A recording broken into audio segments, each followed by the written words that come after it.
everyone, welcome back. My name is James Robinson, in case you don't know, and I am the creator of Homestead. We are still on break between season 2 and 3. We're about to start season 3. Very excited. But during the break, I thought it'd be fun to introduce you to the people behind the voices of the characters you love. Today, we are talking to CJ Sumner. CJ, thank you for being here. No problem. So I want to start out. Why don't you tell us a little bit about your character? My interpretation of her is she's a badass who has a gun infatuation. Likes to kill things. Can drive. Can probably MacGyver anything if she really wants to. And doesn't take shit from anybody. And we, of course, are talking about Casey, the ever reliable mechanic and probably the best shot in all of Homestead, if you believe Cohen and Fox. Which is hard to believe considering it's Cohen and Fox. So let's talk about, how do you think you and Casey are alike?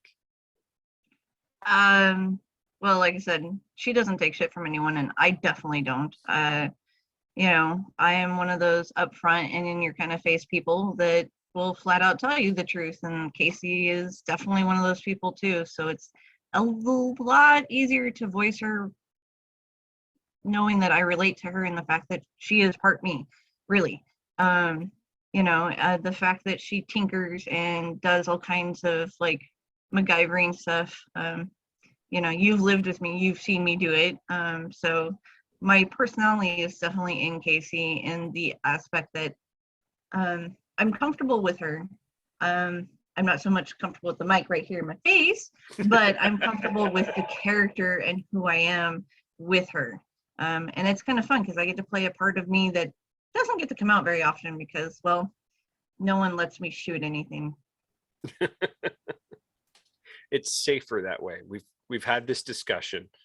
You say that, but you don't know. Let me ask you, how do you think Casey's evolved over the past 2 seasons? I know we haven't seen a lot of her, but part of it is I think she's being a little bit more friendly and open with some of the characters, not necessarily all of them, but she's more willing to take criticism and advice from certain ones like Fox and Cohen. Maybe not as much Cohen as Fox, but she's starting to evolve into comfort and being a little bit less cautious of everything around her, but still have her warning signs up. You think she's learning to trust? Maybe a little, enough to where she doesn't feel like she has to be on her guard 24/7. I feel like if she sees certain people, she's a lot more relaxed than others. And that gives me the hope that she's trusting them a lot more than originally. What do you think is Casey's biggest secret? That she likes the Spice Girls? Not that she likes them, that she knows of them. No. I think probably her biggest secret is her past. And she doesn't talk about it. She doesn't really like to talk about it. She doesn't openly talk about it. I think that she's hiding it for her own prosperity, in a sense. Do you think she's ashamed of it, or? I think she feels like she's going to be judged differently because of it. She may not be ashamed of it. I just think she feels like if people know her and her past and her history, that people are going to look at her completely different and maybe not see who she wants them to see, but see that she could potentially be a vulnerable person, or that, the reason she became this person is because of this, and they know how to set her off, and she doesn't want people to be able to do that. What's been the biggest challenge about playing Casey? Emotions. I am like the worst person for emotion. um, and to have to put some serious heart and soul into it and really get upset over something that my character did, not necessarily me, but my character, is not as easy. And it's not as easy for me to read the way I hear it in my head. And that's hard for me. But fortunately, I have you, and I have Travis, and I have Danny, all right here going at it and telling me, no, you should do it more this way, or this scene takes this, and you really got to feel it. And it kind of makes me think, okay, yes, okay, now I'm starting to understand. Okay, and then I can usually get it within 1 or 2 more tries. What was your favorite moment overall on this last season? I can tell you my least favorite. I don't know my favorite. Well, let's do your least favorite and see if it jars your most favorite. Okay, my least favorite is the fact that I killed Doc. I had the hardest time with that. I do remember we had several conversations leading up to that episode. You were very troubled by that. Yeah, I have no, I don't know, it's just weird because I always pictured myself not caring if I had to kill someone, but I never thought about it being someone I know and would trust, that I would bug me, and that did kind of bug me. So it was like, damn, that sucks. And I think it speaks a lot to not just you, but also to Casey, because when that came down, she was very troubled by it. Yeah. And it showed a vulnerability that I think that she's protected. She doesn't like being seen as vulnerable. And that was the first time we ever saw her in a way that was like, oh wow, she is human. She does give a damn. Yeah. And I feel that way with her, and I think that's why that was the least favorite of my scenes, is because it kind of hit home for me in the fact that I am that kind of person that typically I don't want people to know if I can be vulnerable or not. I don't want them to know my weaknesses. So having that scene, it was like, damn. Well, I'm going to be honest and say it was one of my favorite moments of the season because of everything we just said. Not just for all the performances involved, because I mean, that episode there was a lot going on in that episode, not just with Casey, but especially with Cohen and Wheeler. All of those characters. I will admit that particular one is probably one of my favorites, in the fact that I like the interactions between everyone, and you're starting to get Wheeler's starting to get a little bit more ballsy with being, outspoken, and hey, this isn't right, or why did we do this, and I like that because I really do enjoy Wheeler's character a lot. I mean, it's like a brother-sister thing with Wheeler and Casey in a weird way. And the fact that Cohen just got crap shoved onto him and he's not ready for it, he didn't handle it right. And I think that's why I liked it so much, is it took your point of view of the characters we've known for at least one full season and kind of twisted them enough to where we're seeing a whole different side of them, and it's kind of fun to see, not so much to voice, but to see it, just because I do like the interaction between Cohen and Wheeler, where Wheeler's full on going, hey dumbass, pay attention, and standing up for himself. It is one of the things that we've addressed many times, and we'll address many times more, is how far can you be pushed before you lose yourself, before you lose your humanity. And I think that episode especially, it was Wheeler recognizing in Cohen that he was losing himself. Yeah, totally. In every decision he made. And Casey even confronts him. There's that moment with Cohen and Casey's calling him out, and he's shutting her down. And I think because of Casey's respect for Cohen, she lets it slide in a way that Wheeler just didn't, I think Casey also has she doesn't like authority. And to her, Cohen is a slight authority at that point because he's the one that they left in charge. And so I think she gives him shit in her way and says, hey, I know you're not doing this right. And I know you know this, but, I'm not going to be the person to put you in your place. I'm like your pre-warning that something's going to happen and it's going to become bad for you. Yeah. That's I feel like she's the warning bell. Yeah. So if I allowed you to play a different character, like if I could just like redo it and you got to choose which character you could play, who would you like to play? I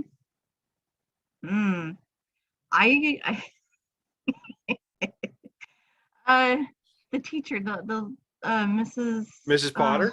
Yeah, I think that would be fun. Just because it's completely out of my realm of names, and it's just like she's kind of like the eyes that see everything and knows all things that happen. She's kind of like she's like the glue, and I love her in the fact that she's the one that can look at you and make you feel like you're 4 years old again, and just say something, and you're like, yes, ma'am.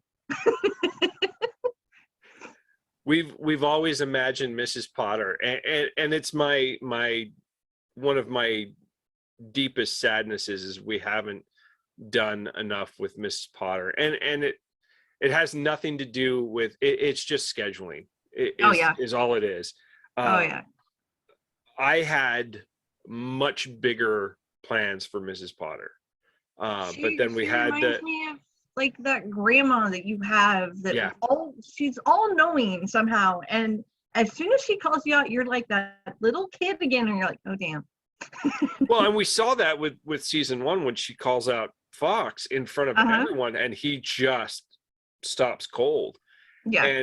And we had seen Fox before that. He doesn't back down to anyone, and she just has that tone that stops everyone cold. Yeah, I love that. I love that about her. She totally reminds me of my grandma. And my grandma and I didn't get along, but she one thing from her, and I would stop dead and go, yes, ma'am. There's a respect that she commands, but there's so much heart in her. And the reason I love Mrs. Potter is because there isn't anything she hasn't seen. Yeah. Every one of those characters has problems or personalities. She's seen it all. She was a teacher her entire life. She's seen it all. She knows exactly what everyone is thinking just by looking at them. There's no secrets from her.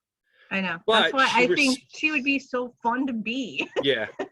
But she respects everyone to keep their secrets. And she doesn't call anyone out until their actions start hurting other people. And I really had planned for her that people would come to her with their problems. She's like the sage. Yeah, that's exactly what she was imagined to be, and she was one of the more fun characters to write. And again, this is why I'm sad, because one of the things I wanted to do with her that I only got to do was whenever she gives advice, it's always in a real roundabout sort of way, in that she'd give you a very long-winded story that you feel like makes no sense, but when she gets to the point, you're like, oh, all of a sudden it hits you and you're like, oh, why couldn't you have just said that first? Because it's Mrs. Potter. That's not how she works. Yeah. I always imagined her giving the advice without giving the advice. Yeah. And that was done beautifully in the Christmas episode when she was explaining to Kate why Fox might be the way he is. Yeah. And just like handing out the little nuggets, but not just spoon feeding it.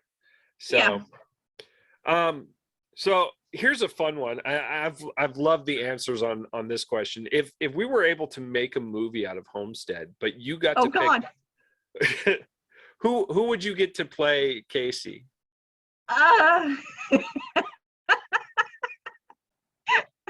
Oh, I want to hear everyone else's answers before I answer. When we're done with the interview, I'll tell you. Oh God. Okay. God, who? Oh, personality wise, I would say one, but she's too old to play Casey in essence. But Helen Mirren's attitude, her everything about her makes me laugh. And I could see her pulling the voice of Casey out very well and playing her part. But like body wise and how I picture Casey and the youth of Casey, I picture, oh God, I've never actually thought about this. Why do you make me think this stuff? That's my job. Well, you're an ass. It means I'm good at my job. I don't know. I could see, who could I see? She has to be a badass. Who do I consider a badass? I don't consider a lot of people badasses in the industry. People that could play a good badass. Well, there's Elijah Deuce. How do you say her last name? Dushku? Yeah, there's her.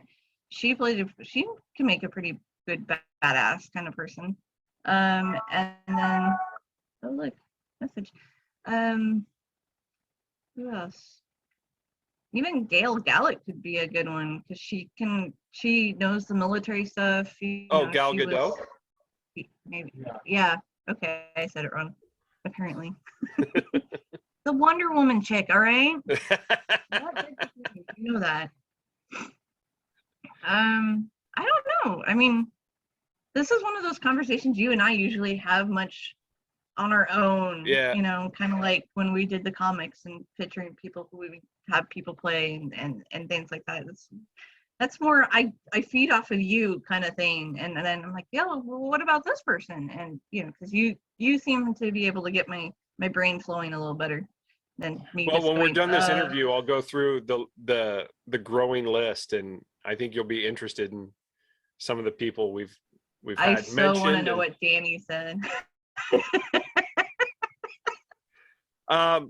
So if I gave you free reign and said, hey, you can write an episode of Homestead, what do you think this story would be in your episode? In a lot of trouble. You know me, I don't do well with this. It would be all kinds of engineering and mechanical terminology because I'm that kind of person. I don't feel emotion very well. I'm a robot, even though I'm not. I don't know. I think maybe if I got to write one, it would be kind of like a flashback scenes, having flashbacks so you get a little bit of the behind the scenes essence of the characters and why they became the way they did just by like little flashbacks. I mean, you've done a few flashbacks here and there to show, what something meant in the scene or, something like that. But like just to give them a little bit more of a nibble of making them want you to do more of the back, give me the history behind this. Tell me more about why she's like this and what happened with this little, juicy nugget you gave me. Yeah. Because I like those flashback scenes, especially like in certain like TV shows that we watch, and they do the flashback scene. It gives you a little hint of, oh, okay, but now I want to know more.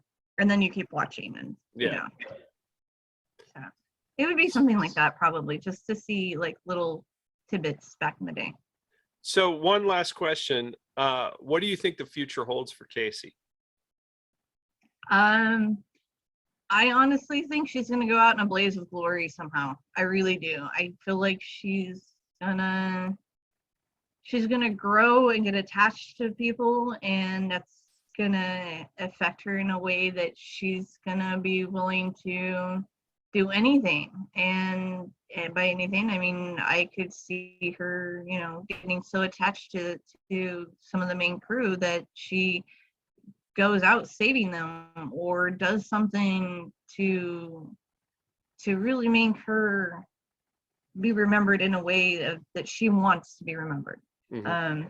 I don't see her, growing old and trying to do an everyday kind of life. That's just not how she's gonna be. She's not that kind of person. She's kind of those people that she will jump at the chance to save somebody else to, blaze of glory kind of thing.